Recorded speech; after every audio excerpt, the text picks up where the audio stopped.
In 1848, President Abraham Lincoln visited the Niagara Falls, and he was so impressed by the beauty of this natural wonder that he wrote down some notes, including the following. When Columbus first sought this continent, when Christ suffered on the cross, when Moses led Israel through the Red Sea, nay, even when Adam first came from the hand of his Maker, then as now, Niagara was roaring here. The eyes of that species of extinct giants, whose bones fill the mounds of America, have gazed on Niagara as ours do now. During the 19th century, there were many accounts of unnaturally large skeletal remains discovered in the ancient burial mounds scattered across North America. Today, not a single news media has ever mentioned a thing about ancient giants or past discoveries. If a giant skeleton is discovered somewhere, it would most certainly be classified and hidden from the public. It wasn't like that in the 19th and early 20th century, though.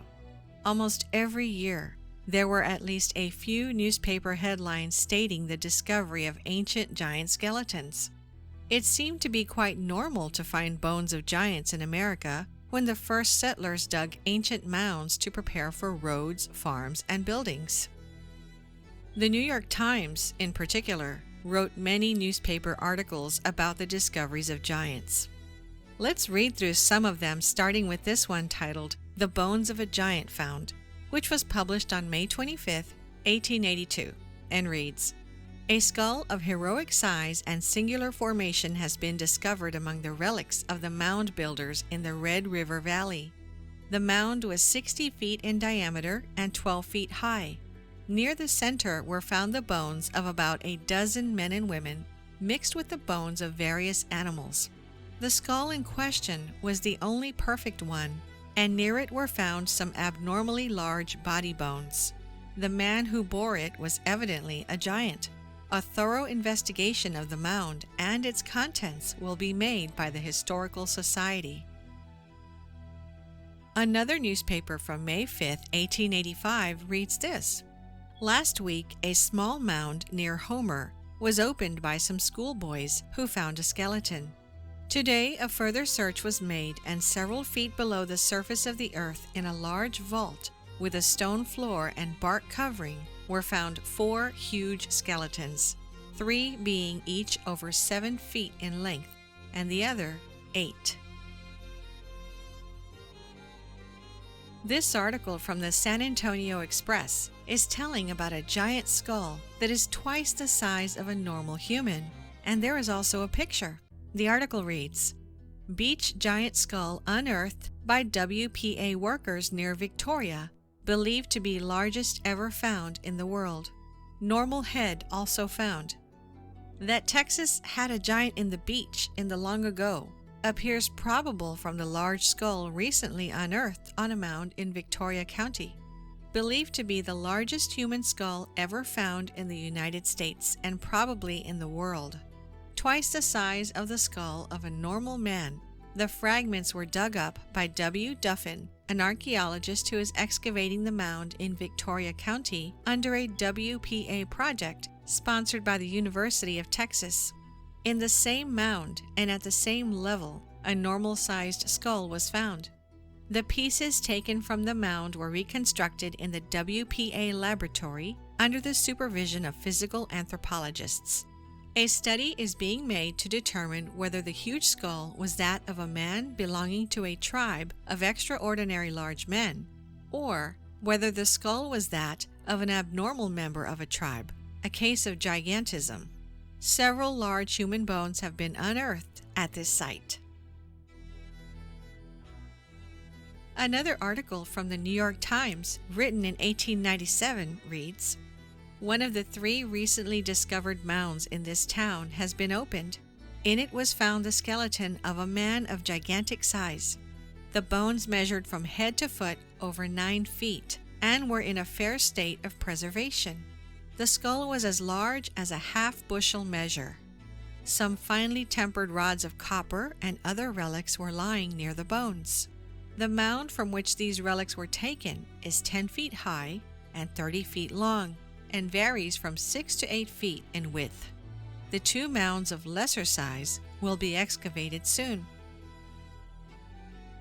This article from the St. Paul Globe, written in 1904, states, "Bones of a human skeleton 11 feet high are dug up in Nevada. Workmen engaged in digging gravel here today uncovered at a depth of about 12 feet a lot of bones, part of the skeleton of a gigantic human being. Dr. Samuels examined them and pronounced them to be the bones of a man who must have been nearly 11 feet in height." Apparently, these discoveries were something completely normal back in the day, and they weren't hidden from the public as they are today. The discoveries of giant skeletons weren't limited just to North America. This article talks of a giant's skeletons found in a cave in Mexico.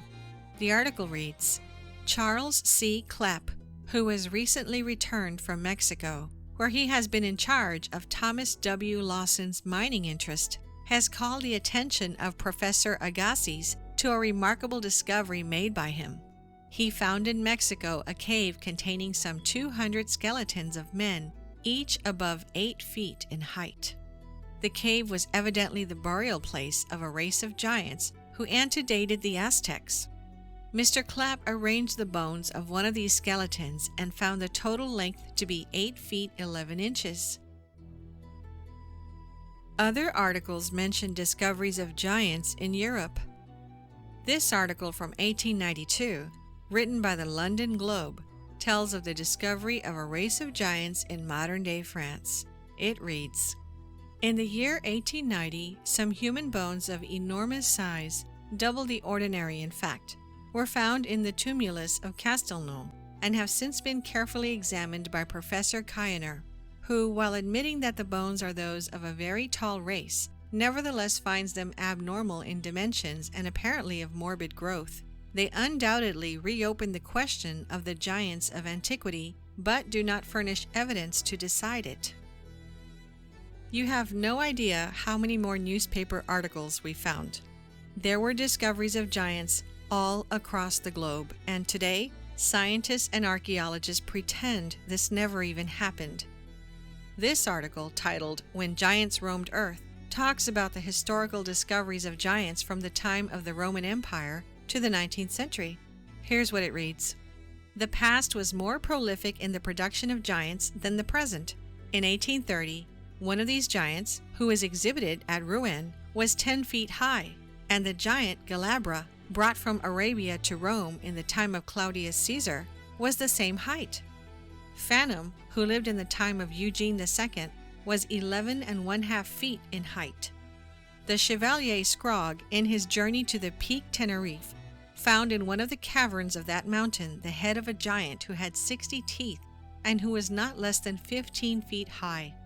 The giant Ferragus, slain by Orlando, the nephew of Charlemagne, according to reports, was 28 feet high. In 1814, near Saint Gernat, was found the tomb of the giant Isolent, who was not less than 30 feet high. In 1590, near Rouen, was found a skeleton whose head held a bushel of corn, and which was 19 feet in height. The giant Bacchart was 22 feet high. In 1623, near the castle in Dauphine, a tomb was found 30 feet long, 16 feet wide, and 8 feet high, on which were cut in gray stone the words, Cantholicus Rex. The skeleton was found entire and measured 25 1/4 feet high, 10 feet across the shoulders, and 5 feet from breastbone to the back. But France is not the only country where giant skeletons have been unearthed. Near Palermo, Sicily, in 1516, was found the skeleton of a giant 30 feet high. Near Magrino, on the same island, in 1816, was found the skeleton of a giant of 30 feet, whose head was the size of a hog's head, and each tooth weighed 5 ounces. Although back in the